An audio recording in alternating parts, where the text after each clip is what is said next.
welcome to another video. I cannot believe that we are already on the 5th book. What I can't believe even more is that we're on the 5th book and we're not even halfway through the series yet. That just blows my mind. I haven't read anything nearly as long as The Wheel of Time ever, and even up to 5 books, I don't think I've read anything 5 books long since I read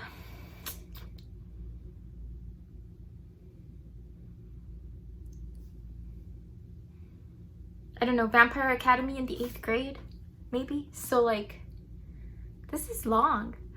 And I don't know.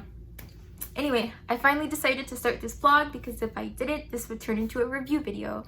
We have been reading The Fires of Heaven for about a week now, I guess, but we have been reading it at such a quicker pace than we read either The Dragon Reborn or The Shadow Rising that we're more than halfway through the book at the time that I'm filming this. So I have missed so many in real time reactions, but still, I'm hoping that this last chunk of the book I can film slightly more frequently and get a few more updates in before we finish off the book, hopefully within the next like 4 days.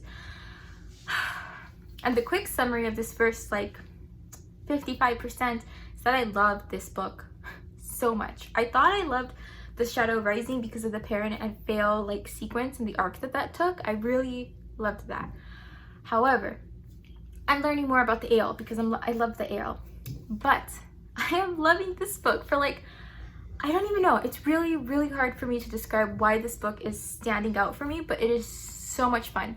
And I like did not want to stop reading it last night, and that hasn't happened in a while. You know, like we took a break from The Wheel of Time to read Season of Storms, one of the Witcher books, and then we went back to The Wheel of Time, and I thought that I would be still kind of tired of it, but no, not at all. I was ready for more Wheel of Time. I missed it. I missed the characters, and we're back in it, and we have been making some crazy progress.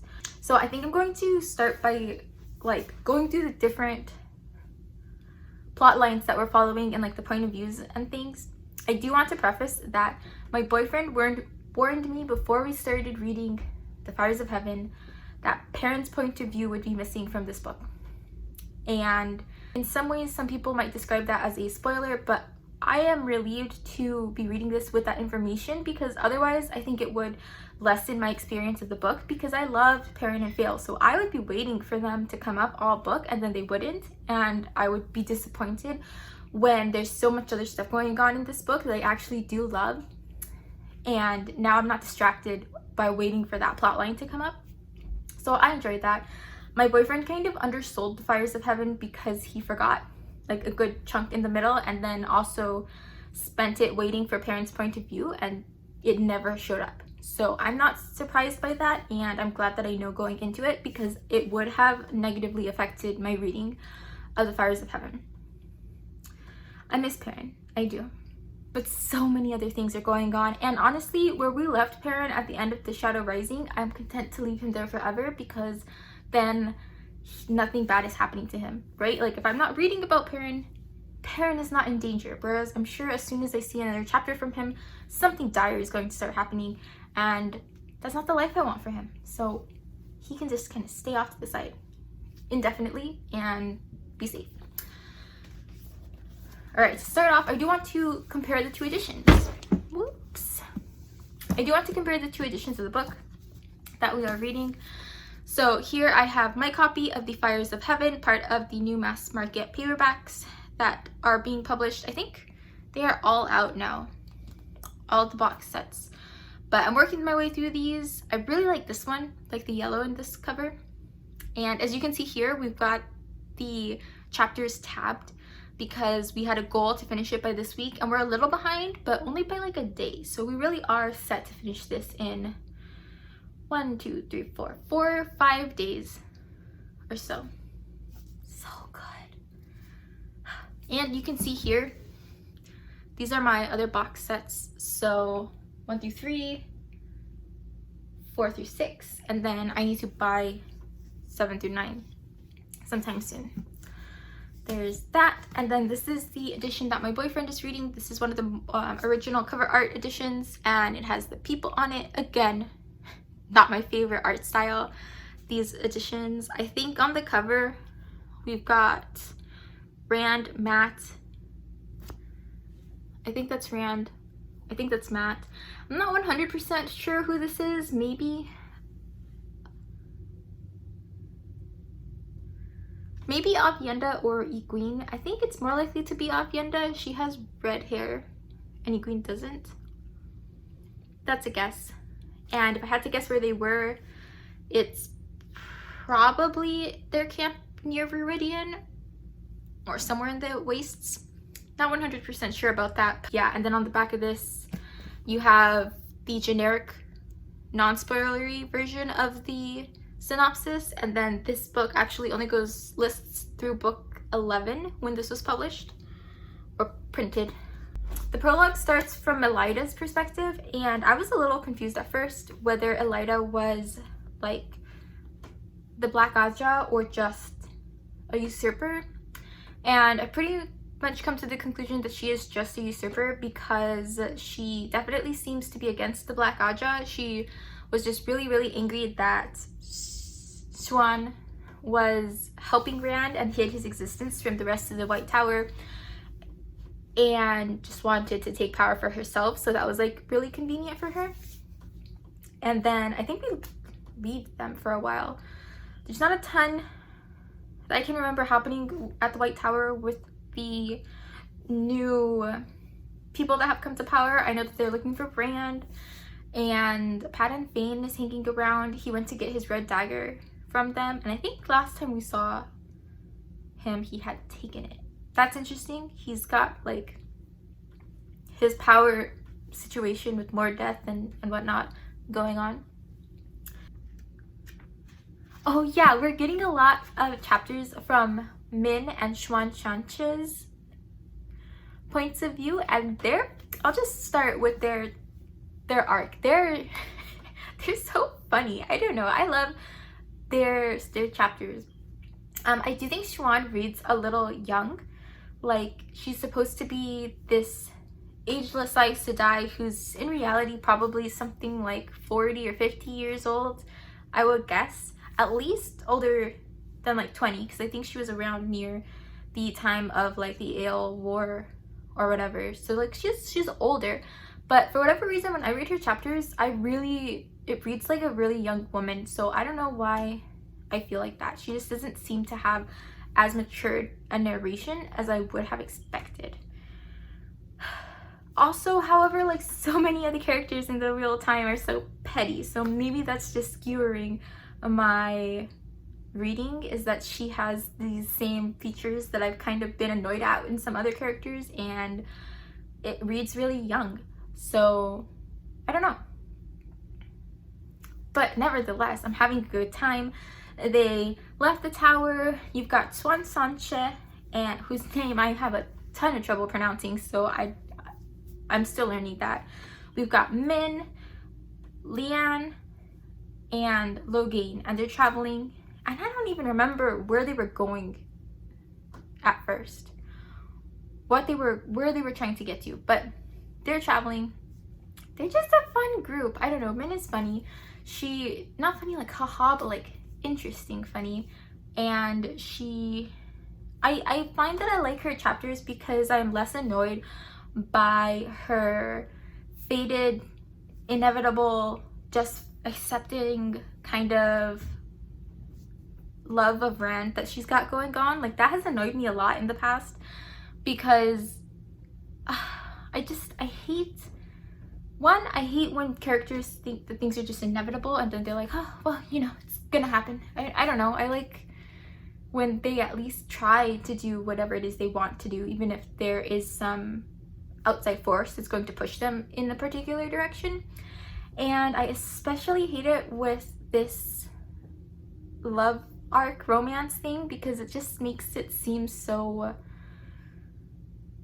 I don't know, I just hate it. It's like the romance between them doesn't feel built up from anything. It's just kind of there because she had a vision, and then boom, you know, she's like, oh, well, you know, that's inconvenient, but I guess that's the way things gotta be. I hate that. But I'm down with it. I'm down with it because I love Rand, and he just doesn't have enough support. you know? Like, all of his friends that he grew up with are now kind of scared of him, and he has the ale just barely by a thread, like on his side, and then he's facing the rest of the continent and like trying to get the countries to back him when we eventually get to the last battle with the Dark One. So Rand's got a lot going on, and he doesn't have a lot of people that just outright like loyal to him because they care about him, that aren't also kind of in the back of their mind afraid of him or think he's an idiot, like Higuin, who I still hate. So I just want Rand to have people on his back, and Min does that. It's got some weird motivation behind it, but at the end of the day, Min is just trying to get to Rand. She just wants to be with him. It just is what it is, and I want that for Rand.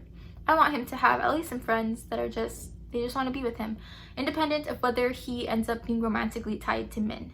So I like it. And then they end up getting into this silly situation. Like, when we first start the book, something crazy has already happened, and we learn about it in snippets as they are facing the consequences of this situation. I think they went into a barn to like hide out or get supplies or sleep for the night, and before you knew it, there was a guy that came to check on them, so there was a confrontation. I think Logain got into a fight with him, and a lantern fell, the barn burned down, and they got arrested while Logain was able to sneak away. So they're here, and they are just in their little like jail cell waiting to get past trial in this little town. And you've got Leanne, who's a really interesting character because she is Domani, and in the Domani people, women are like essentially trained to be like manipulators with their like allure, you know? So they're like trained in how to seduce a man to get him to do whatever they want him to do or whatever they're doing. And so she has never used any of those skills being with the White Tower, but now that she is stilled, she starts to regain those skills and like try to practice them a little bit more and use them as like a new version of her power, right? Because she doesn't have any like magical mystical powers, but she does have these skills that from an outsider's perspective, you see her do all this manipulation and then things happen. It is pretty powerful, and so she's using that as a way to kind of regain a sense of having some kind of power skill, and not like her whole sense of being has been lost now that she is stilled. And I like that. I think it's really interesting. I think it's funny to watch her try to do this and then see the kind of effects that it has. So I think it's fun. And she's practicing. They end up going on trial with Gareth Brine. I think it's Brine. I keep wanting to pronounce it Bryn, but my boyfriend's like, there's an E there, it's gotta be Brine. And I guess, I don't know. But Gareth Brine, who was working for Morghese, but because Morghese is being manipulated by Gabriel, who's Robin, one of the Chosen, she ends up kicking him out for treason when he speaks against her, or like brings up the fact that she's being manipulated by this other man. And so he's been cast out. He's this now like retired soldier guy in this little town, and he has a lot of weight in it, so he passes judgment on them, and basically they're guilty, and he sends them to work for him because they're guilty, but he also wants to, like, he's not a cruel man, Gareth Bryn, so he doesn't want to give them like the most severe punishment. He just wants them to repay him for the damages.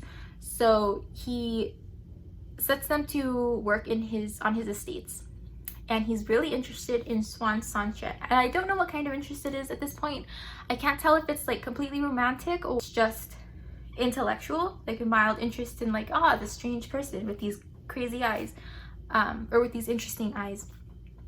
But I like it. I think it's fun. I want to see where it goes because he is just interested in her and like wants to, really it seems like he just wants to spend more time with her and kind of get a sense of what's going on, because he's fascinated by her eyes, which were at the time incredibly defiant despite how scared she was as well. And so he like admires her for that character, and I like that. I'm down with that. So they escape. They like run away because they've got things to do. And I don't know what these things are. I can't not remember. Some of the goals in this book are super vague. Or I just don't remember because they like mention them and then they head off and don't talk about them again and then I forget. But they're gonna get there someday and then I'll remember what it is. It's just fun. And then they have recently found a little village of Aes Sedai, and they get there and they want to, I really don't know, I think, oh, they want to get back at Elida, right, for stealing Siuan and Leanne. So they want to help this little pocket of Aes Sedai who have kind of broken off from the White Tower regain power and kick Elida out. And Gareth Bryn catches up to them and now he's manning their armies, or like trying to build an army for them to help them against the White Tower. And I'm excited. So that's gonna be fun. We also have gotten some chapters from Morgase's perspective, and that's really interesting because we have seen the way Gabriel's magic works on her. She like remembers later that she was told to do something that she's now doing, but doesn't remember wanting to do it. She vaguely recalls that Gabriel told her to, and then can't fathom why she would actually listen to him, because who is he to tell her what to do? And yet here she is doing whatever it is she was ordered to do. And there are lots of blank spots in her memories where she like doesn't fully understand how something happened or why she made a decision that she made. And every now and again she's faced with the consequences of those, where like someone demands an explanation and she doesn't have one. And she starts to really recall this for a while, and we see her work through it, and she goes to Linny, who is their old nurse, to like just kind of talk to her and hash things out with her.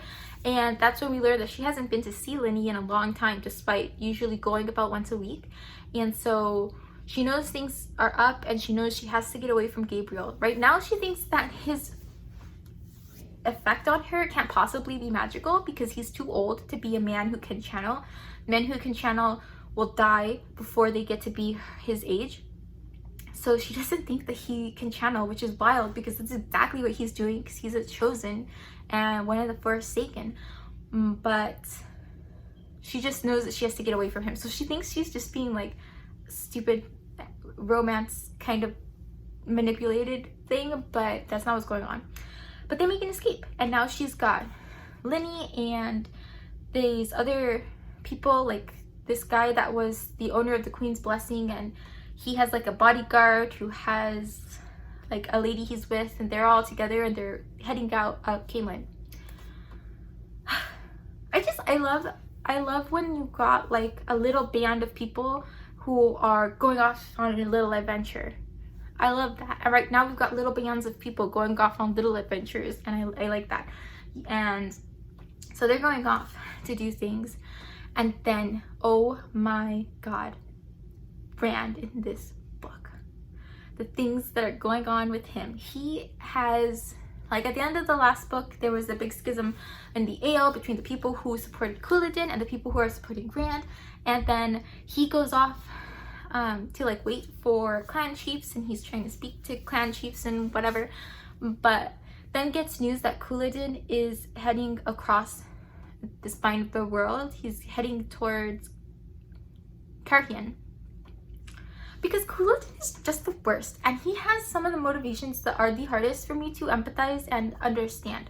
I think yesterday I said 2 or 3 times to my boyfriend, like, what is Couladin doing? What does he want? What is the point of all of this? Why is he attacking Carhian? And at this point, unless something else develops further, he's just like, what do you mean, what does Couladin want? He wants power, and he wants to rule everything. And that doesn't sit well with me, because then I'm like, what does he want that power for? Like, what are his goals? And villains who have the I just want power, or I just want to conquer kind of motivation is so hard for me to grasp, because I just can't imagine it. Like, if I wanted power, it's to do something in particular, like always a more narrow goal for whatever it is. And I can't imagine just wanting something vague like power, or to feel powerful, or to feel like, yeah. So I don't get it. or at least not with a greater purpose, right? Like if Couladin wanted to control the Ale because Rand is coming in and he thinks Rand needs to get defeated. Well, Couladin definitely hates Rand, but he's not actively targeting Rand either. He's like gone across the spine of the world to go mess with Carrion. And then on the way there, he's like doing all this senseless violence. So like, what are his goals? But that's not his character or the writing's fault. That's definitely just, there's some things that I can't wrap my head around. But I'll accept it, right? So Rand is starting to head over towards Carrion because he can't let Couladin just rampage through the wetlands. And okay, we gotta talk about Aviendha because I kind of hated her in The Shadow Rising. She was mean to Rand, rude, hated him, kept talking about how much she hated him, and there didn't seem to be any kind of reason for that. And in The Shadow Rising, there also didn't seem to be anything more subtle going on. Like she was just hating him, and so I hated her because I love Rand. Then in this book, some really cute things happened at the beginning, and I was like, oh my god, there's something else going on here.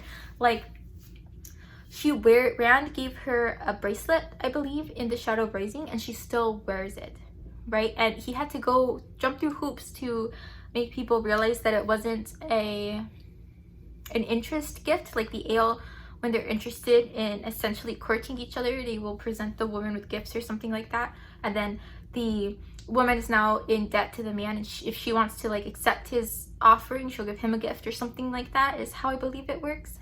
And he gave it to her, and she got teased for it and stuff by other maidens of the spear, and she was just like, why are you doing this to me? You're making my life hard. But she still wears it.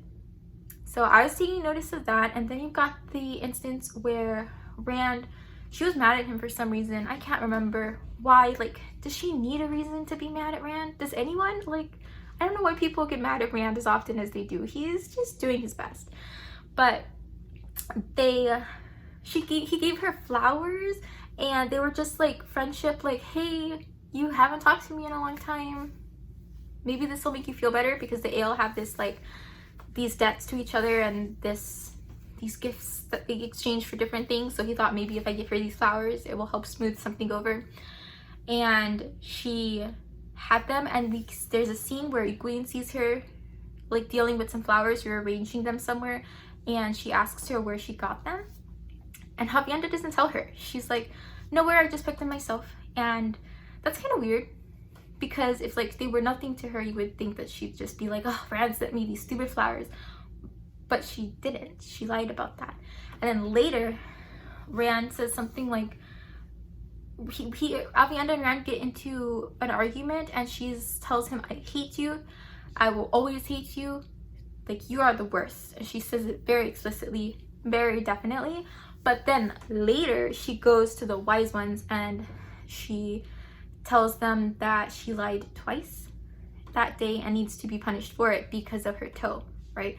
The Ale sense of duty and honor says that if they do something wrong, they have to be punished for it in some way for their honor, or they lose honor, and they can't handle that. Like, the Ale cannot handle their honor being jeopardized. So now it's kind of like, what was Aviendha lying about? And like, I went back to think about what she had said, and she said she hated Rand, and she also lied about the flowers, as far as I could tell.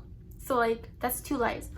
And then I was like, whoa, why would she be lying about hating Rand? What does that mean if she doesn't hate Rand?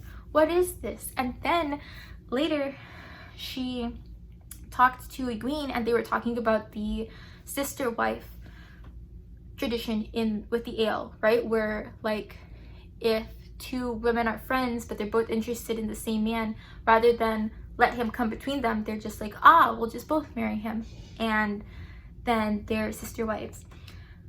And she made the comment to Egwene, hey, do you think Elaine would ever be a sister wife? And I was like, oh my god, because Elaine is into Rand, right? Like, over and over and over again. Avienda has reminded us and Rand that he belongs to Elaine. Now, I hate Elaine. I'm gonna get to her storyline in a second, but like, Avienda clearly sees Rand as being for Elaine, and she respects Elaine because Avienda is friends with Egwene, like near sister level friends with Egwene, and Elaine is near sister level friends with Egwene. So she's her near sister's near sister, right? So Avienda's not gonna mess with that. And so then I have been like thinking about, well, then my boyfriend will ask me like, hey, what do you think's going on with this, or what do you think's going on with that? And once he asked me, what do you think's going on with Avienda? And for a while, all I've been saying is, oh, she's just the worst and she hates Rand and they hate her. But then all of this stuff happened and I was like, oh my god, there's so much more going on here. And it's so interesting because I really want to see this play out. And then once he asked me that, and I gave him an answer in 2 parts. I was like, there's what I kind of really hope will happen because of some of this evidence that I feel like I'm seeing. And then there's 2 what I think is more likely to happen because this other stuff seems too far-fetched. Like, I'm reading too much into this. And the first thing that I thought would happen is nothing. Like I'm reading too much into all these little things that I'm collecting, and at the end of the day, there's some weird reason that she hates Rand, like something to do with her family and like the people they think he's from, like maybe they were enemies or something, I don't know. But then the thing that I really wanted to happen was that Avienda was actually into Rand but didn't want those feelings and couldn't act on them because of Elaine, right? Like, he belongs to Elaine, so she can't be into him or like him or do anything with him, but she also is just into him, and so she hates him for that. You know, that weird stuff that happens in some romance plots. And then it happened, and I don't know, like, it's not like exactly what I pictured, but it's very close. And as we learn more, I'm just excited to see where it goes, because chapter 31 happened. The igloo scene happened, and I was like, oh my god, because okay, first of all, that whole chapter was the tropiest.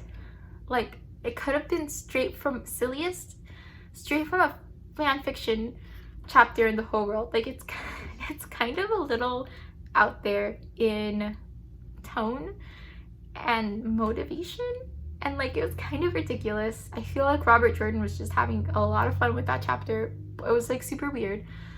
It was also a lot of fun. Like, I also had a lot of fun with that chapter, right? We have the case where Avienda is trying to take a bath the wetlander style ways. So like, because there's no water in the ale wastes, they do sweat baths where they like make in caves these really hot steamy chambers, and then they sweat, and then they like wipe the dirt off themselves. But she wasn't able to do that because now they're into the wetlands because they're pursuing Couladin. And so she was trying to take a bath with like a sponge and a bucket or something, like the way they do in the wetlands, and she's trying to do that. But she has also been staying in Rand's rooms because the wise ones want her to continue to spy on Rand. And like, Rand knows that they're spying on him, so I don't know what they think they're going to gain from the fact that Rand is spying. Rand knows that she's spying on him, and so he wouldn't tell her anything. He didn't want to get back to the wise ones. Nevertheless, they continue to try to manipulate him in this way, and they think that Avienda is young and pretty, and so obviously Rand is just going to mindlessly tell her anything and everything because he'll be so taken with her. Like, they keep thinking that. I don't know why so many people just assume Rand is dumb. Like, he's not dumb. He's doing so many things that make sense. And even if there are other things he could be doing, even if there are better things he could be doing, the things he is doing don't not make sense. So that irritates me, but that's just how things have been since the beginning of the series. Anyway, so she's in there and he walks in on her bathing, essentially. And so yeah, like that's awkward. And I expected him to just back out and close the door, and then maybe later she'd yell at him for no reason, even though that was his room. But then things got weird, and this is where I get to the silly, tropey, fanfiction-y part of this chapter, right? Because that's when Avienda freaks out and opens a portal to another place, hops through it even though there's a raging blizzard on the other side of it, still naked because she was in the middle of bathing and she did not gather her clothes before she just fled because she was trying to escape Rand, who, like, that's her solution? That just doesn't make any sense. And so she runs out into this blizzard and Rand is like, oh, she's naked running through a blizzard. That's not good. She'll probably die.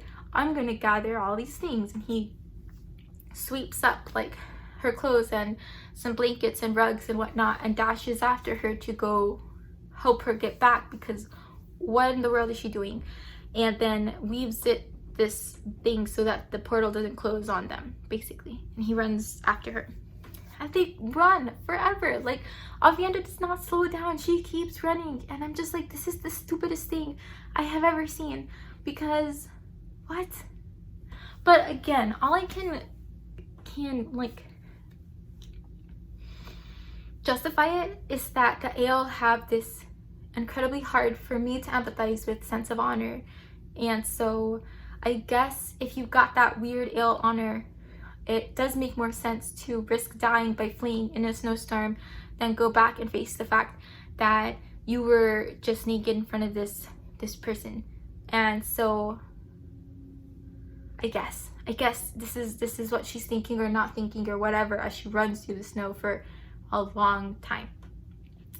And then falls through ice into like a frozen lake or river or something. So by the time Rand catches up with her, she's like half dead. She's freezing, she's unconscious, and I'm like, oh my god, how in the world did you let yourself get into this situation? It's dumb, because Avienda's not dumb. So anyway, so then he like pulls her out and he can't carry her all the way back because Rand is also starting to freeze. He's dressed, but he's not dressed for a blizzard. So then he makes these like walls of air or something like that snow then falls on, and then he ends up making what's essentially an igloo. And he sets up little fire things for warmth, and then he wraps Avienda up, but then he's like, oh, wait a second, she's not getting warm fast enough. I guess I need to get in there and warm her up with my body heat. And what kind of, like, that's straight from a fan fiction trope kind of situation. Two people who have to huddle together for warmth or whatever, and they both happen to have to take off their clothes because it's the most easiest way to like transfer heat, and also their clothes are all wet.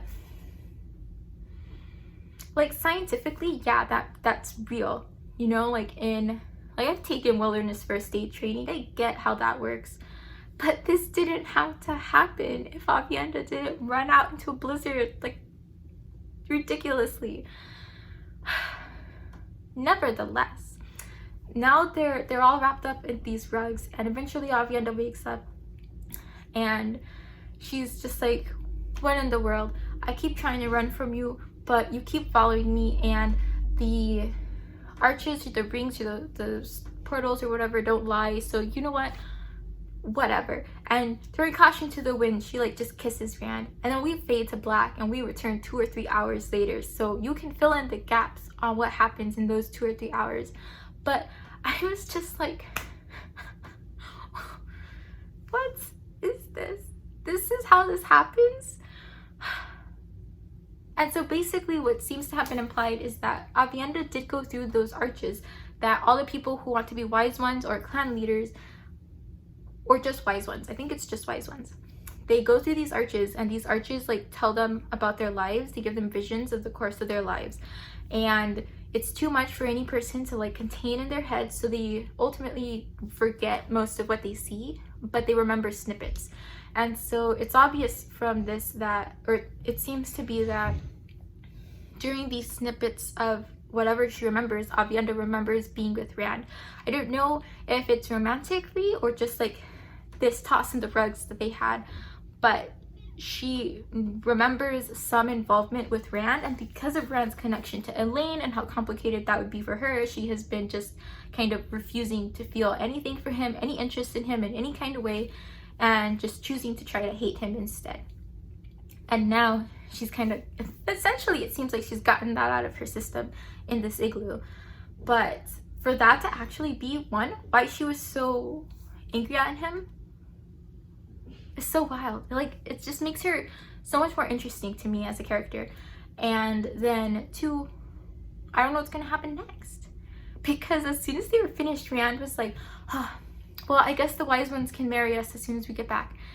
And it was so funny, like, to protect their like honor, Two Rivers style honor, that they would have to get married now, right? Because you don't do that with someone you're not married to. But Avienda was like, excuse me? Because one, in the Ale tradition, it's the woman that asks the man to marry her, and two, they don't have the same senses of decorum. Like, they can sleep with each other, they don't have to be married. That's not a thing for the Ale. So Avienda was just like, no, we don't have to get married now, what are you talking about? And so I thought that was funny. And she was like, never again, this is never happening again. I now owe Elaine because for my honor, the debt system that the Ale got going on, but that's my problem and this is never happening again. And then they leave the igloo. And I just thought it was so funny. It was so ridiculous, but it was just fun to read about, and it made Avienda way more interesting, and I'm interested in what's going to happen. Like, is that really it? Was this just a one-time thing? Does Avienda have any like actual romantic feelings for Rand or not? Or what does Rand feel for Avienda? Because Rand is so silly. He like thinks about every woman who's anywhere near his age, right? So like age appropriate level, and who has ever been like kind to him, or at least not weird with him because of his Dragon Reborn stuff. He thinks about all of them as like potential romantic partners, like all the time. And that's what he thinks about, that's what he dreams about all the time. I just think it's funny, but I don't know, Rand can do what he wants. So it's funny because he has been thinking of Avienda kind of romantically, but like in that weird, she does hate me kind of way, but when she's not outwardly being hateful, she's kind of cool. And then he's also got Min that he keeps thinking about, but even he is like, why do I keep thinking about Min? I don't know anything about her. And I'm like, yeah, exactly, that's why your romance doesn't make any sense. But then he also thinks about Elaine. So Rand seems interested. I don't know what Avienda's doing, but that was just a fun chapter, and I had a good time with it. I read that last night, and that's why I was motivated to actually start this reading vlog, because I was like, wow, I can't believe that I was anywhere near the realm of actually write about what was going on with Avienda. So I'm interested to see how that plays out. Like, it's just fun. There's not a lot of room for romance when you're the Dragon Reborn, but I'm here for it.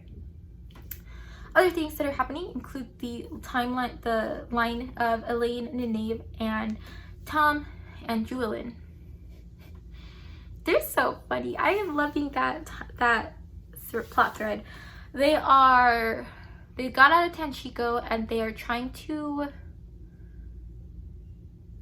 find Aes Sedai, who have split off from the tower. For a while they were heading to Tar Valon, but then they learned that Siuan Sanche was not the Amyrlin anymore, and the current Amyrlin was trying to like drug them and get them by whatever means to Tar Valon. So they don't really trust it, which, you know, makes sense because they did get captured by this lady until Tom and Julian came to save them.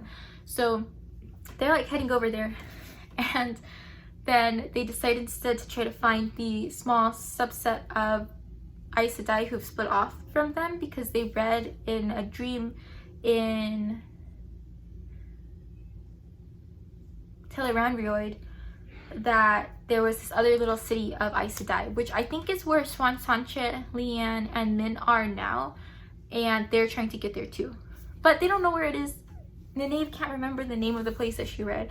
So they're just kind of traveling right now, I think, and trying not to get caught by white cloaks. And they end up with a circus. I love the circus. My boyfriend doesn't like reading about the circus. I think it's so much fun and so interesting, this like side plot they've got going on. There's this traveling circus.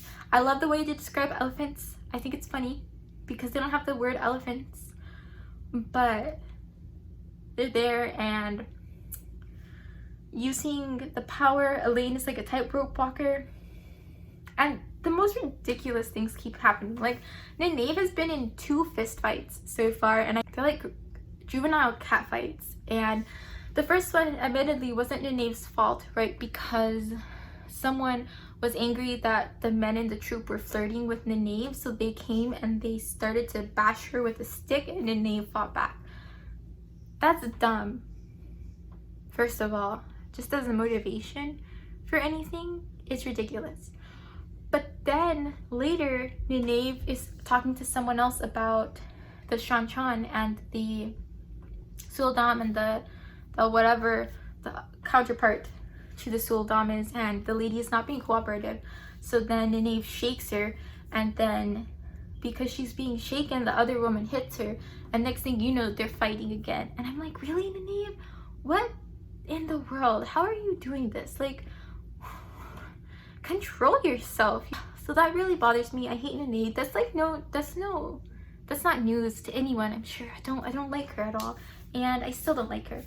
But reading from her and Elaine's perspectives is slightly less irritating than it has been in the past, because I do feel like they are slightly more self-aware of how much they suck. Like, every now and again, if Nynaeve has been unjustly mean and annoying to Elaine, she'll think to herself, oh, you know, I guess that isn't actually Elaine's fault. I should calm down. And I appreciate that. I still hate her, but I appreciate it.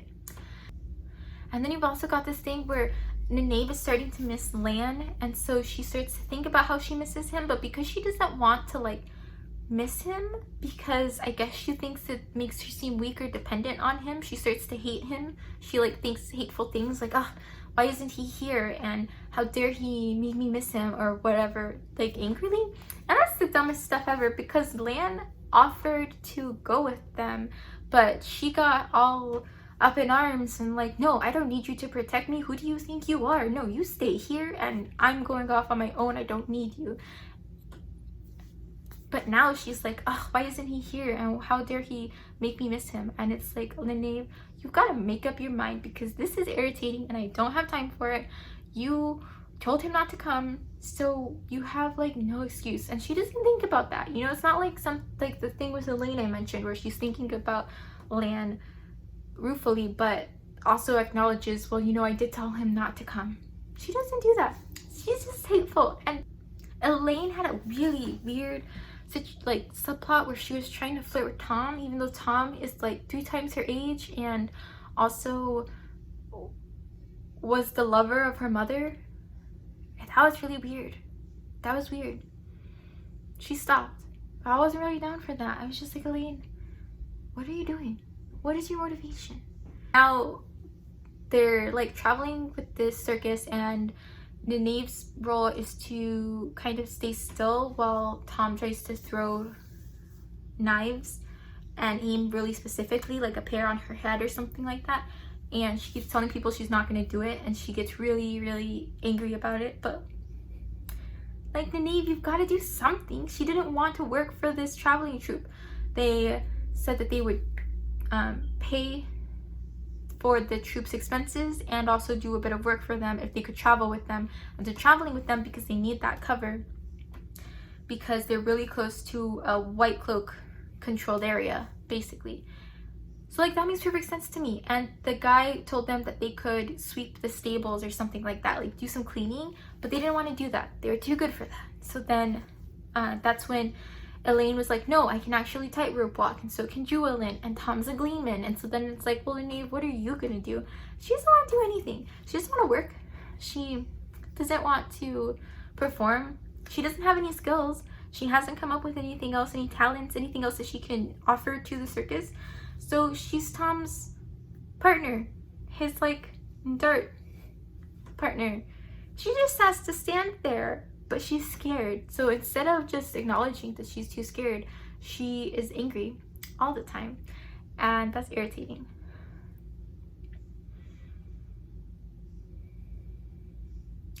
But that's fine. And then she gets really angry because they want her to perform in this dress that she considers immodest, and she insists that she won't wear it. I mean, so I'm still not a fan of the knave, but their chapters are interesting. So basically there's not a single point of view that we're seeing right now that I'm not 100% into. Like, I want to know what happens, and I want to see what's going to happen next. And there are things that I still don't fully understand, like Couladin. Like, Couladin right now feels like a distraction. Like, he has nothing to do with the Dark One, but they're chasing after him because he's going to destroy things, and they can't let that happen because he's off doing his own thing, and that's damaging because he has ale. And if he's out there ravaging the countryside, then Rand can't bring the ale into the country to get people together to fight the Dark One. They'll be afraid of the ale, and then they're going to be afraid of Rand, and Couladin's just making his life so much harder, so Rand has to deal with Couladin first, which I get. I don't know, I keep expecting Rand to go after the Forsaken, like one by one, which they've like thrown around as an idea, but like jokingly. Like, Rand's like, what do you want me to do, go after the Forsaken? And I'm like, yeah, go after the Forsaken, but he doesn't. Maybe he will. We had one chapter from this guy who was, Asmodean is undercover as a gleeman, and he was traveling with two other merchants, and one of them, I don't remember her name, is Sandra, and she was being punished by the ale for stealing, and she has been trying to sleep with Rand because she wants to get his secrets because she's a dark friend. And she was working with this other guy, I think his name is Kadir, but I'm not 100% on that. And she eventually comes to him and is like, I cannot get into this guy's tents. The maidens have whipped me like 2 or 3 times, and now they've put me in thistle bushes, and like, I can't do this anymore. And the other guy was like, okay. Boom, he strangles her. And he does it because he's like, this is the first step. Next thing you know, she's going to go and confess, and I can't have that, so she's got to go. And it was gruesome. He strangled her, and then he thinks to himself while grabbing a knife that whole bodies are hard to dispose of. So even though they don't tell us, which I think is more disturbing, they don't tell us that he's about to cut her apart and hide her, oh, who knows how or where. But that's what he does. And it's really gross. And he's still traveling with them, so I don't know what else he's going to do, but he's like sitting back there being evil, and that's got to come to something sometime. If I have any disappointments right now, it's that I had hoped to see more of Asmodean teaching Rand about the One Power. I thought we would get into like a tiny magic school subplot where like we'd have scenes with Asmodean and Rand, and they would be training, or he would be teaching him something. But we like haven't seen any of that. We see Rand yelling at Asmodean when he gets testy and tries to use the power when Rand hasn't told him to, and we see Rand think about how hard it is to get time alone with Asmodean for their discussions or lessons, but we haven't seen those yet. Kind of disappointing. Oh, also we've learned about balefire, which is some wild stuff. Basically, Moraine shared with Rand that when something is killed with balefire, its thread is taken out of the pattern, and so it like ceases to exist, and it ceases in some respects to have existed. So you can burn something with enough balefire and you erase it, not just in that instance and all in the future, but a certain amount of time into the past as well. And there are certain things that it might have done within the past few minutes that it's as if they have no longer happened because now they were gone via balefire. That's wild. And that's why balefire is so like carefully controlled and talked about by the Aes Sedai, because it has such power. It erases things from time for a certain amount of time. So I don't know how they're going to use that, but I hope it's in some cool ways. It's already saved Matt because they were attacked by greyhounds. Darkhounds? Greyhounds?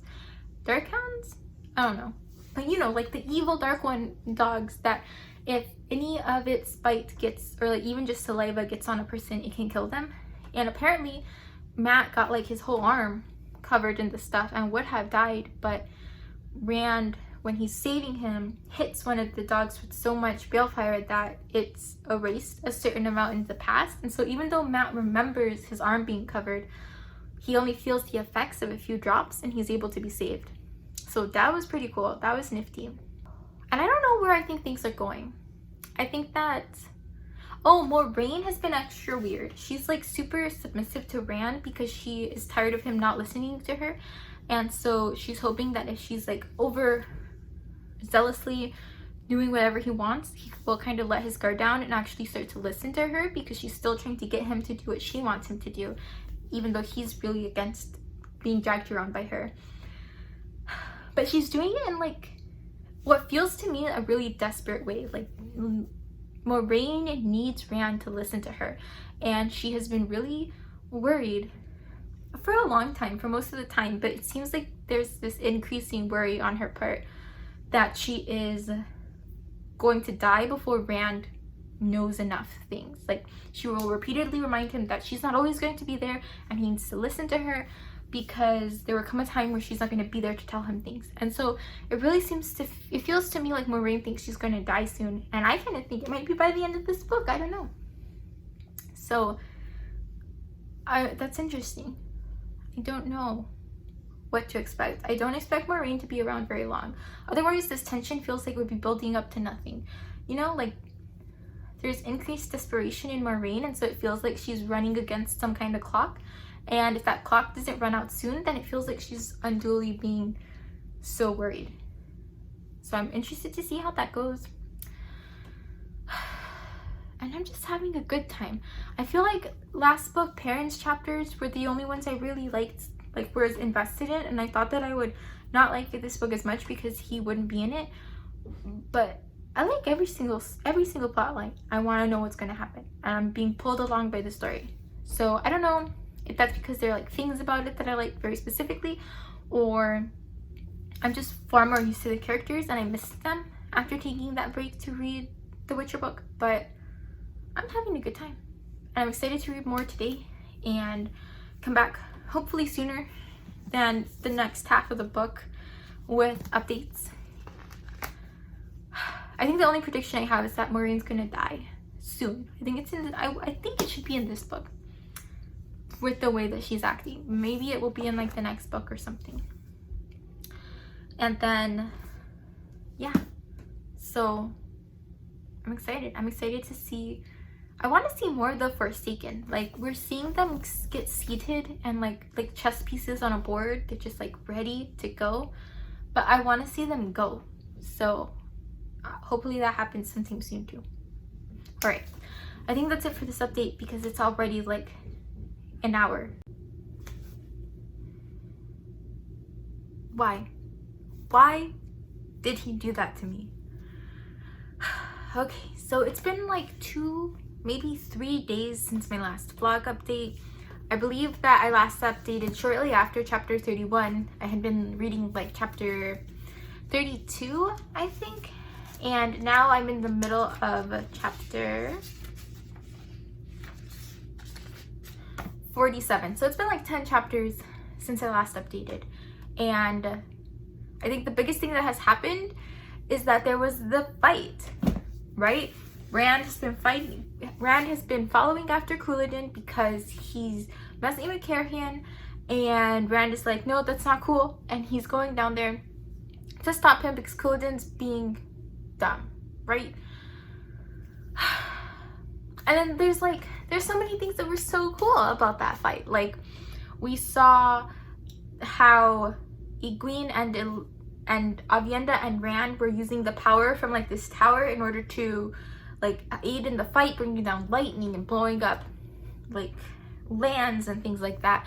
And we saw these cool towers that Rand had the idea to make. They're watchtowers. Like we have them, like they're not new to modern day people. They've been around but they're new in this world. No one had thought to do this. He got this like lens crafter who could make telescopes and told people to build this large tower structure so that they could put the telescopes up there and look out and see from very far what the layout of the land looked like, the area surrounding the city of Karahan, and how the Ale were attacking the city and where they were set up and things like that. And it was great. It was awesome. And then the fighting starts, and there's this tension because Rand is going for his sword, but he doesn't need his sword because he's going to be fighting with the power from the tower. But then Lan is like, what are you doing? And it's implied through his actions that he wants the sword because he's hoping that he will come against Couladin, because Rand hates Couladin. Of course he does. Couladin's the worst.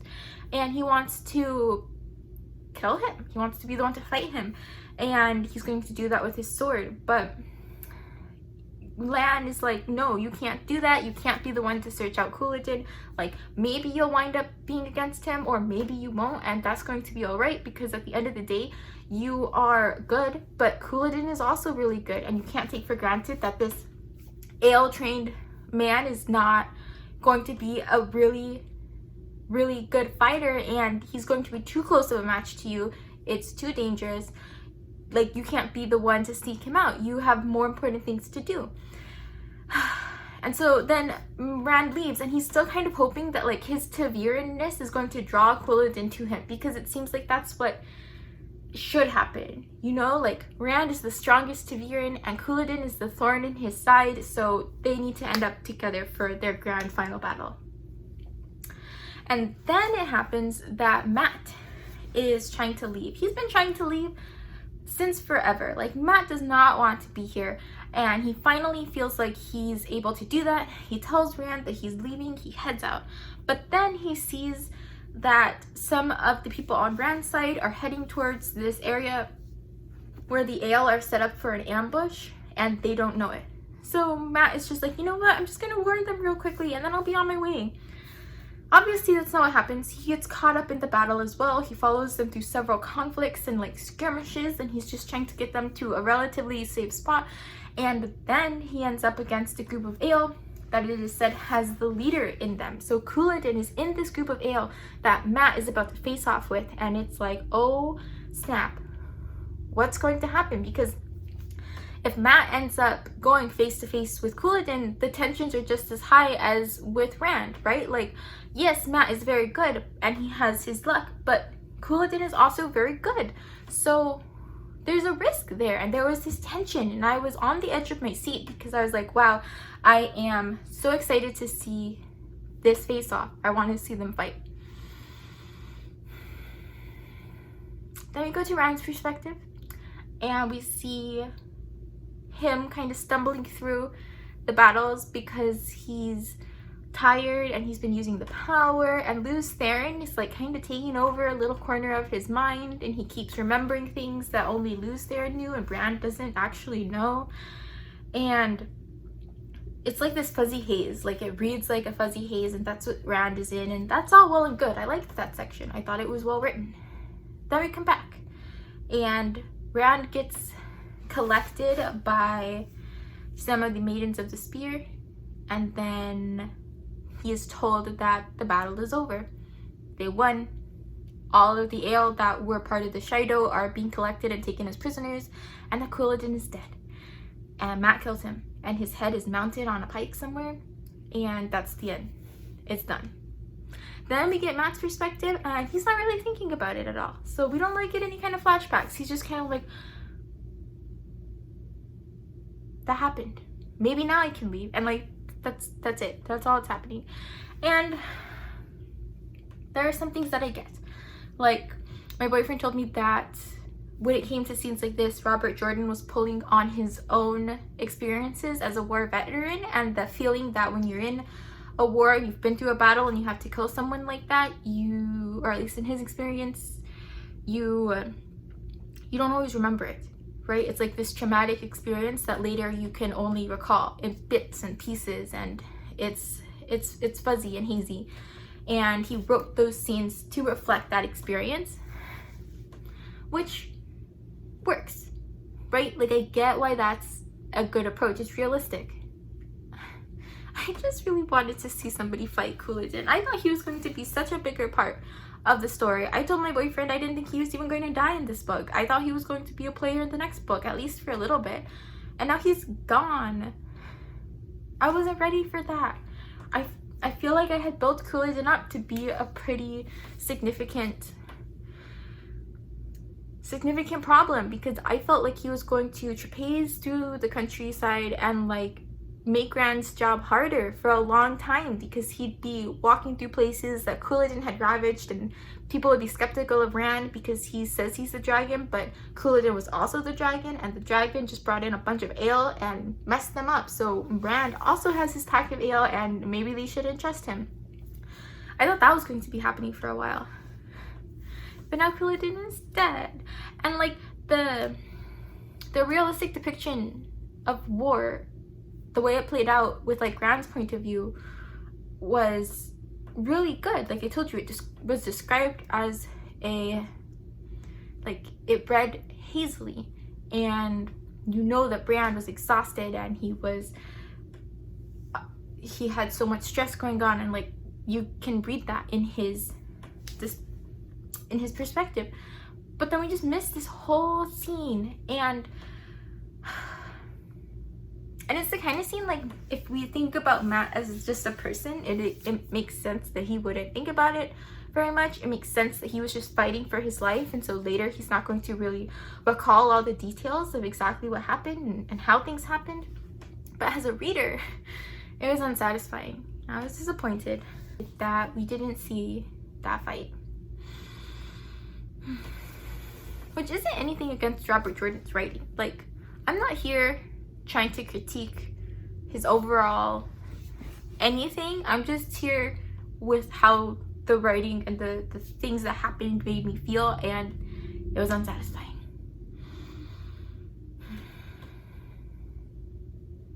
I wanted a showdown. I wanted him to last longer. And now he's gone. And like, we should have seen it coming, because honestly, my boyfriend said that he didn't really remember Couladin. So it makes sense that Couladin can't have played this like huge part in the story, but still, I thought he'd play a bigger part. Other things that happened, aftermath of Aviendha and Rand in chapter 31, is that she's just less like irritated at him and like easily made to snap at him. But otherwise, things are about the same, which I like, you know? Like, I didn't expect them to enter into this crazy type of instant romance. There are way more things they've got to worry about. And Aviendha just doesn't seem like she's looking for that right now. She's got other things going on. So that's all well and good. I still love her. I feel like I did not think I'd ever be saying this, but I love Aviendha so much. She is one of my favorite characters. Now, if you take the characters that are at the top of the list, the characters that I love, we've got Rand, Aviendha, Perrin, Fael,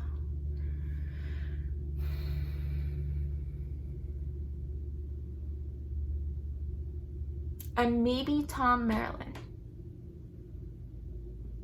I'm also really into Siuan Sanche. But those are all the characters that I really like. And I didn't think Aviendha would ever be on this list. I told you, in The Shadow Rising, I was incredibly frustrated with her, and I did not like what was going on. I just didn't get it, and it was really annoying me. But now, I just like her so much. When it comes to Aviendha, she's not afraid of him. And I really like that. She's not afraid of him, and she's not as snappish and like irritating as Egwene. I hate Egwene. I hate her so much. Like, almost every time I see Egwene, she's talking about how arrogant Rand is and how much of a big head he has. And that's the dumbest thing I've ever heard. Because, yeah, Rand is getting a little more forceful, and he is demanding to be listened to a little more. And yeah, he is becoming more confident in his position. But he has to. Like, Rand is in a position where he has to do things or people are going to die. Like, Rand is making big decisions, and if he's not firm on those decisions, then chaos descends, then people are in danger, then lives are lost. Like, there is so much pressure on Rand and the things that he's doing yeah, he needs people to listen when he tells them things. There has to be one person in charge, or everyone's going to be everywhere and nothing will get done.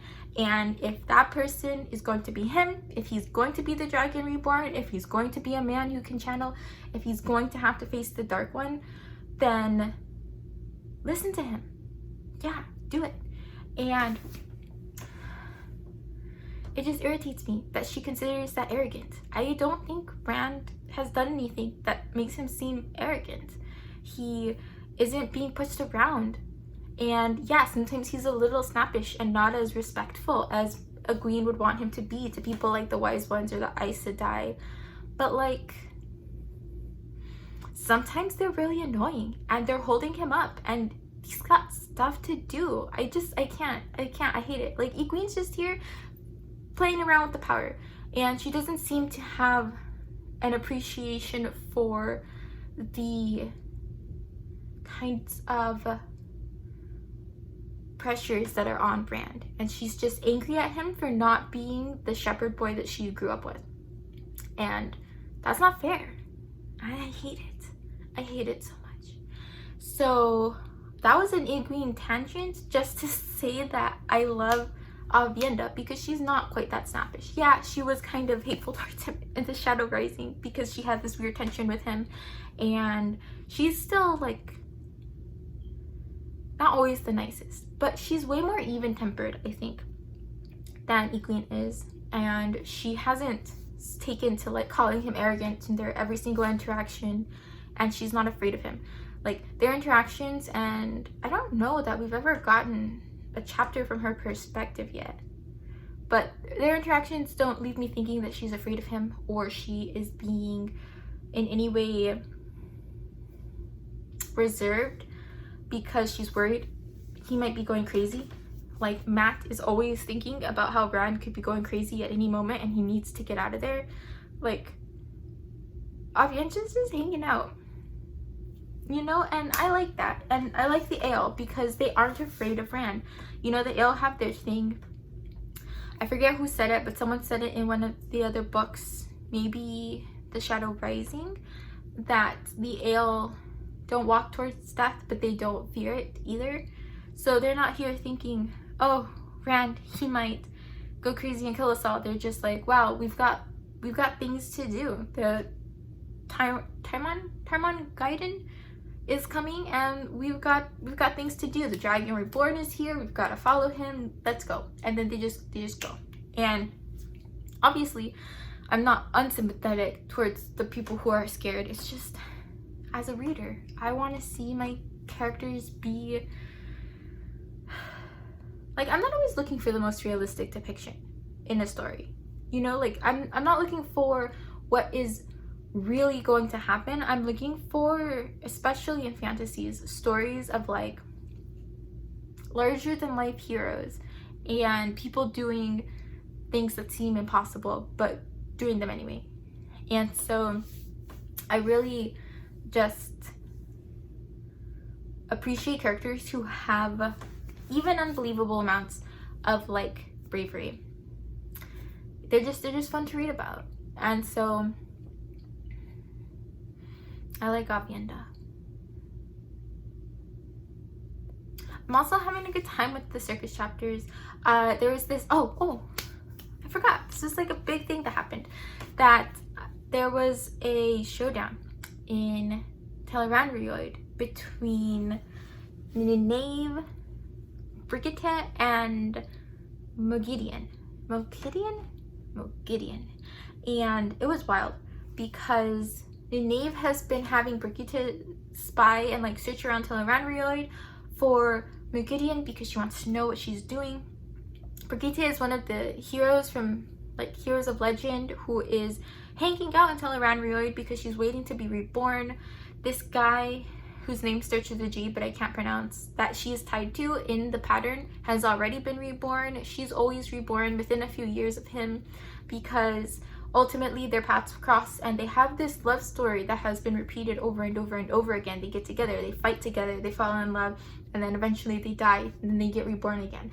And so she's waiting to be reborn, and she finds Mogideon and they go to spy on her, but I forget what they're even talking about. That wasn't the important part. The important part is that when they get away, because they think that they weren't seen, Mogideon is right there.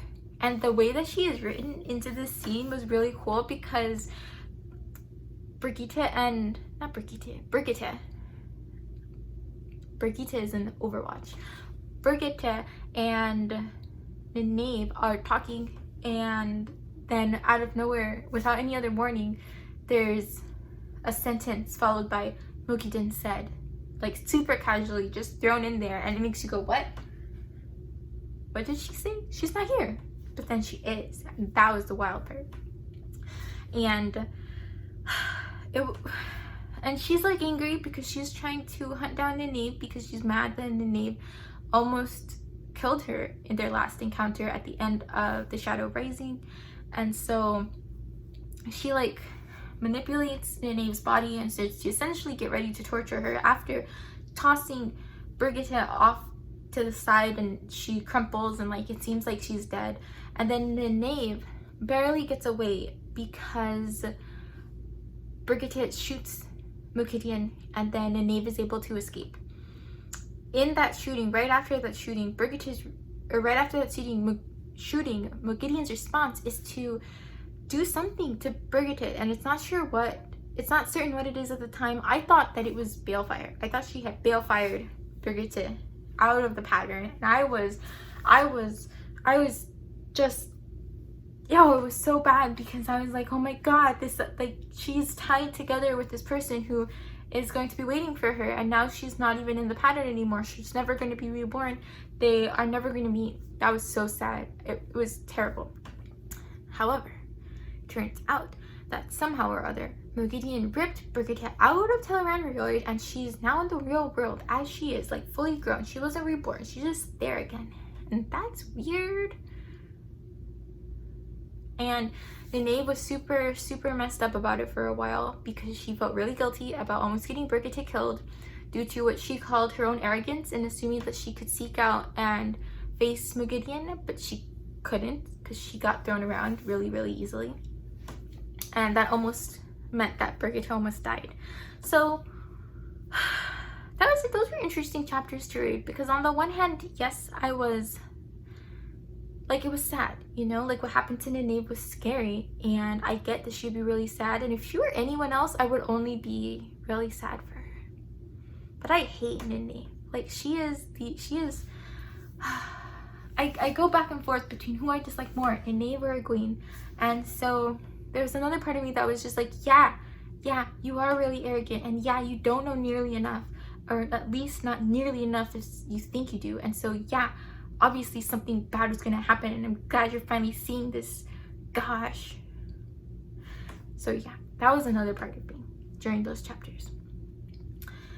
And then, to save her, Elaine bonds Brigitte as a warder to her, which is wild, because now you have a female warder, and Elaine is not actually an Aes Sedai. She's only accepted, so she's not supposed to do that yet. And I'm sure someday there are going to be repercussions. I want to know what those are going to be.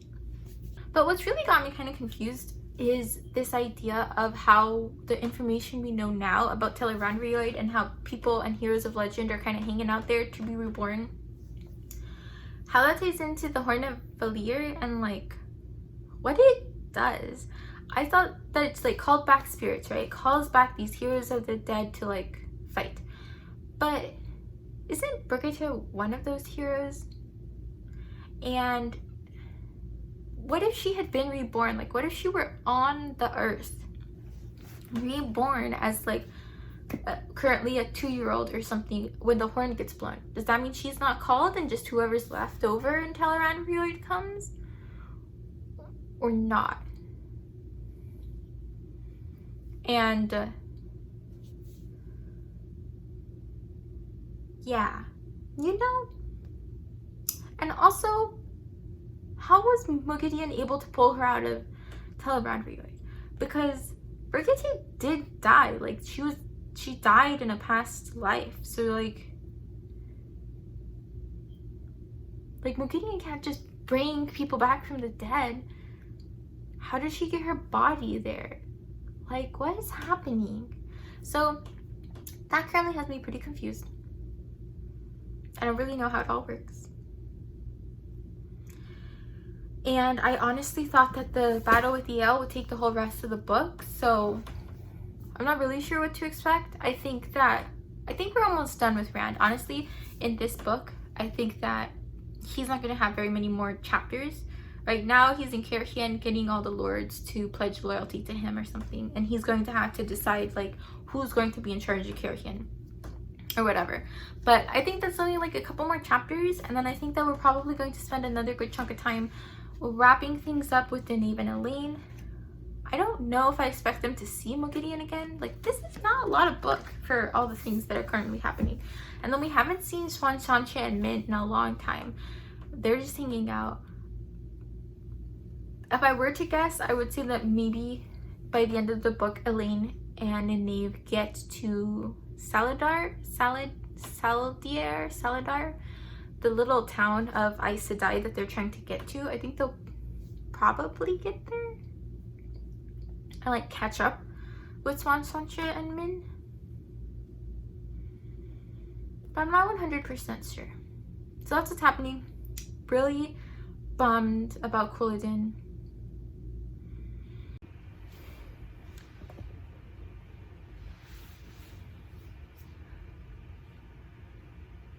I finished The Fires of Heaven weeks ago. Weeks. I have since finished 2 other books, and I never updated this blog. I am a third of the way through Lord of Chaos, and I thought, wow, I have to wrap up this blog. So this is definitely not going to be the same amount of in the heat of the moment, these are all my thoughts ramble that it usually is, because it's been so long. But I just didn't. Things have been crazy. I've been adjusting to a new job, so I just have not been filming as much. But that ending, I don't even know where the last segment left off, but the ending, The Fires of Heaven, there are some big things we've got to talk about. One of which made me throw my Kindle on the floor. The second of which, really just the whole ending, made me lay down, face down on the floor for like 20 minutes, unable to absorb everything that had happened. So first, Rand eventually gets to Caemlyn. I think Rand is in Caemlyn. He's been making his way over there because Robin is being the worst, and Rand is trying to take him out, get Caemlyn on his side. Sounds great, all well and good. He gets there, or he gets near there. I don't know where he is. It's been this long. But basically, we are at a point where Rand is getting ready to go confront Robin, who has been... Is it Robin? Yes, it's Robin. Samael? It's Robin. And he is going there, and he's coming outside to look at something. Like, he just wanted to look at something in the port. And then all of a sudden, Lanfear is there. And she is so angry that Rand had been with Aviendha. Somehow or other, she got wind that Rand was interested in Aviendha. And she doesn't know it's Aviendha, but she knows that he has been with someone. And she's so angry because Lanfear is into Rand because she sees him as Lews Therin. And so she like blows up a cart or something like that, and this guy dies. I don't remember. It's some merchant that had been with Rand for a bit. And then like chaos ensues, and Rand is fighting Lanfear, and there's like a part where Egwene and Aviendha are fighting Lanfear, and that was super scary because I was worried something was going to happen to Aviendha. I don't care much for Egwene still, although she's really taken quite a backseat in this last book, and especially still in Lord of Chaos. Like, I haven't seen much Egwene, but That's fine. I don't miss her. This, it was so wild. And so they get injured. Rand is doing his best to fight Lanfear, and then what ends up happening is that Moraine pushes her into this doorway. They have been carrying the doorway that Matt walked through way back in Ruidian in the Shadow Rising in order to, he thought, get some like answers about his missing memories and to get away from the Aes Sedai and get some protection from all of the stuff going on around him. And that's when he almost got hanged, and he got some other men's memories in his head. But he they've been carrying around this doorway, and Moraine rushes Lanfear through the doorway, and then the doorway explodes and catches on fire, and they're both gone. In one fell swoop, Lanfear died and Moraine died. And I have to say, even though it broke my heart, I was not super surprised that Moraine had died. I had mentioned to my boyfriend earlier in the book that I thought if I was going to have one prediction for this book, it was going to be that Moraine was going to die soon, because she has spent the whole book trying to get Rand to listen to her and be like a thoughtful person extra hard. Like the first few books, Moraine has just been fighting with him and trying to get him to do things that she wants, but she hasn't seemed in a rush, just kind of annoyed. But in this book, there was a different type of urgency to Moraine. She was so in a hurry to make sure Rand was like listening to her and receptive to the advice that she gave him, that she took complete steps back and wasn't as aggressive in telling him what to do, because she wanted to make sure that he was open to listening to her when she did have something particularly important to tell him. And it was super out of character. It was like super weird. And there was a manipulation aspect to it. Like she mentioned to Egwene that one of the ways to make Rand do what you want is to make him think he's doing what he wants, or something like that. But it really felt like she was worried something was going to happen, and she continued to tell him that she might not always be around to give him this advice, so he should listen to it. And we saw in The Shadow Rising that Moraine went through those arches in somewhere near Ruidian, maybe in Ruidian, where she got view of like her whole future and only remembers parts of it. So you've got that coupled with the fact that she's now acting super urgent about making sure that Rand knows everything that she might ever want to tell him, and you start to think that something's going to happen soon. Moraine knows something, and she did, and she had seen that she was going to die, and then she does. And I haven't cared for Moraine this whole time. Like, I didn't actively dislike her that much. She had her annoying moments, but there were plenty of other people I was more annoyed with. Moraine in general, I just didn't have super strong feelings about for most of the books. And then now she's gone, and I felt like I appreciated her so much more. I was so sad that she was gone. It floored me. And then things gotta keep going. Rand did not have any time to really process and grieve for Moraine because he had to go deal with Robin, and Lan went off who knows where. Moraine had like done a thing to almost pre-program him with their bond to go after his next Aes Sedai, his next bond, and we don't know who that is or where he is or anything. He just leaves. Moraine gives letters to Rand, so she wrote a letter before she died saying that she was going to die soon and that he needed to make sure that he did not trust another Aes Sedai. And something else, she said things that hinted at the fact that she knew that Asmodean had been tutoring him, and that was wild because I thought that no one knew, but Moraine seemed to speak as though she knew in that letter. I'm sure I'm forgetting something else that was mind-blowing, but basically Moraine's death, first thing, blew my mind. Also, Lanfear, gone. I don't know, I expected to see her more.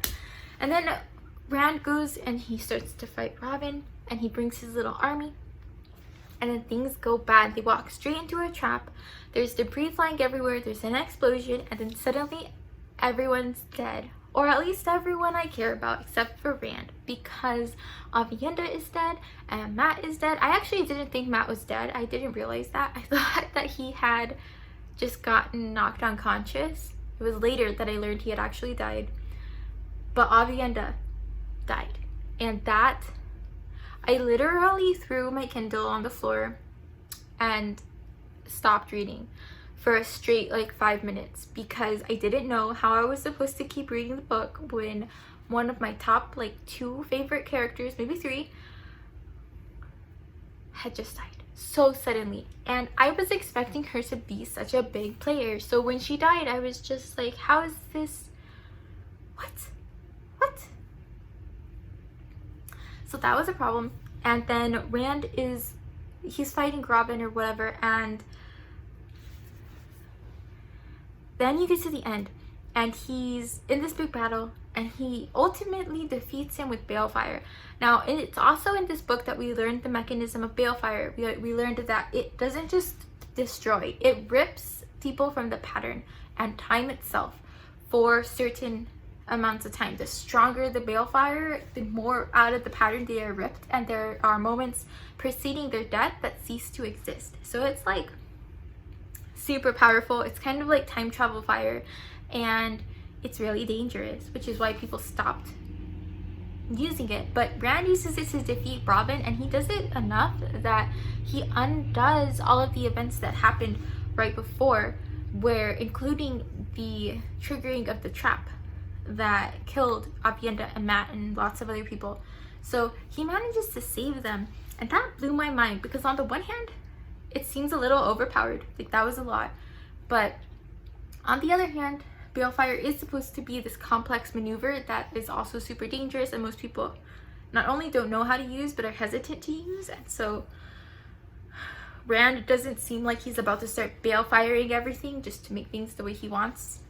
You know, it was just this particular instance because he was really struggling to beat Robin, and he saw an opening and he went for it with like everything he had.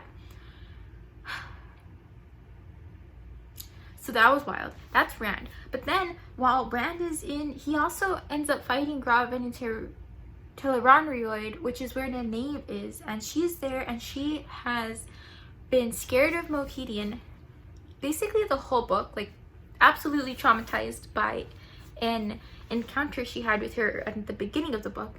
And she ends up in Tel'aran'rhiod, and she managed to capture Moghedien with one of the Sanchan like collar things, so that now Moghedien is in Nynaeve's control.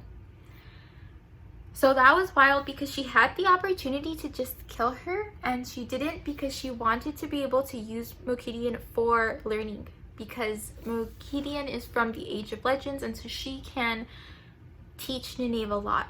And if she's under her control, because she's connected to this collar bracelet situation, then she's relatively safe and could potentially be a really great resource. So I kind of get why Nynaeve didn't kill her. I'm scared of what the potential consequences could be. And then we get to the end, like the very, very end. All these big things have happened, things are starting to calm down, and we get to Asmodean. Now, Asmodean, I have been so interested in. I was disappointed in this book when we didn't see more details about his encounters with Rand. Like, he has been teaching Rand about how to use the One Power, and I was expecting like whole scenes of tutorment, you know, like magic school vibe kind of stuff, and we almost never see them together, and we don't really see the things that they're doing together. We just kind of see Rand using new skills and thinking about how Asmodean taught them to him. And then at the end of the book, we see Asmodean walk into a room, and he's like, "What? You?" And then balefire takes him out. And he's gone, and that's it, and we don't see who did it. And so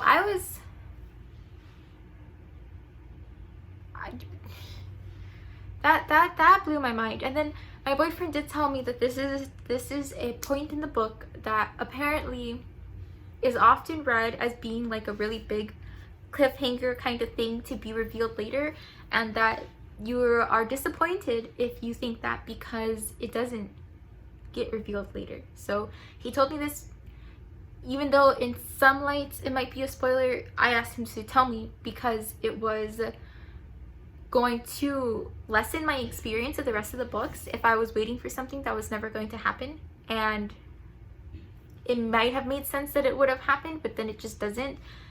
It just wouldn't have made sense. For example, The Shadow Rising, this book, The Fires of Heaven, when we didn't see Perrin, he warned me that we weren't going to have any parent point of views because otherwise I would spend the whole book missing Perrin and waiting for Perrin to come in and then just being disappointed when he wasn't there. So I'm trying to normalize my expectations enough so that they make sense, right? And so if Asmodean's death was never going to be a major plot point, I wanted to know that because it definitely felt like a major plot point. And it blows my mind that it isn't. So I still don't know who did it. He told me that it gets revealed or confirmed in a glossary page in like the 10th or 11th book because Brandon Sanderson found confirmation of it in Robert Jordan's notes when he was writing. And apparently Robert Jordan like always thought that it was obvious or the reader could figure out who had killed Asmodean, but like I have no idea. So yeah, I don't know. So that's something that I still don't know, and please don't tell me because I will be removing spoilers. But at the time I thought this was going to be this great big plot point, like whoa, who killed him? How are we going to learn it? We don't. And it kind of makes sense that we don't really know who killed him because even now, and like towards the end of the book, people seem to be assuming he just ran away. Like no one cares about Asmodean as long as he's not getting into trouble and like destroying stuff, right? So he's just gone, and I don't know what happened to him. And maybe someday I will figure out exactly who killed him and why. Like why? I don't know. I mean, I guess he was a Forsaken, but still. I was really expecting him to be a bigger player than he was. He was really only around like one book. So that happened, and now Rand is doing this thing where he's avoiding Aviendha because he doesn't want to hurt her, right? He has seen her die as a direct result of a battle he brought her into, and so he is avoiding her because he doesn't want her to get hurt. And this is something so many of these characters do, and I get the impulse, but it still bothers me because I don't know. Aviendha can make her own choices. She's a maiden of the spear, or she was a maiden of the spear. She's like a warrior. You can't expect her to want to sit to the side, so why bother? But nevertheless, Rand is who he is, and this is what he's chosen to do, and it bothers me just because I just loved reading about them together. They were so cute. They were such good, like they were becoming such good friends, and I loved it. And Aviendha isn't like one of the people who is around Rand and always afraid of him as the Dragon Reborn, nor does she necessarily, she doesn't revere him as the Dragon Reborn either, which is so nice. Like even Egwene and Matt and Perrin, they grew up with Rand, but they're still definitely afraid of him, whereas Aviendha has not seemed to be afraid of him, and that was so important to me for Rand because he's so alone and it makes me so sad. So now he's extra alone, and I'm just like, dude, if you're going to be worried about going crazy with this voice in your head, you might want to actually be with people who can help ground you, but he avoids all those people, and it makes me so sad. So that was The Fires of Heaven. I have already started reading Lord of Chaos, so I can't really make any good predictions because there are things that I know have happened. Basically, I finished reading The Fires of Heaven at like 4 a.m. and then I spent 20 minutes just laying on the floor trying to absorb everything that had happened, and I don't know anything. I mean, I know stuff, but so that's the end of this vlog. It was sort of an ending, but also not the best because I waited so long to film it. The Fires of Heaven was my favorite book so far. 5 out of 5 stars. My favorite book so far. I finished reading The Fires of Heaven and I would have started reading it from the beginning again right away. I loved it. I loved every character plotline. Like, sometimes I don't care for some of the plot lines and I'm more interested in others, but I was involved in every single one. I wanted to see every single one. We never got to a point of view and I was like, it's this person's point of view, like I have in the past. I really enjoyed this one. And I'm excited for the next one. So if you've made it this far, thank you so much for watching and I hope to see you next time. Bye!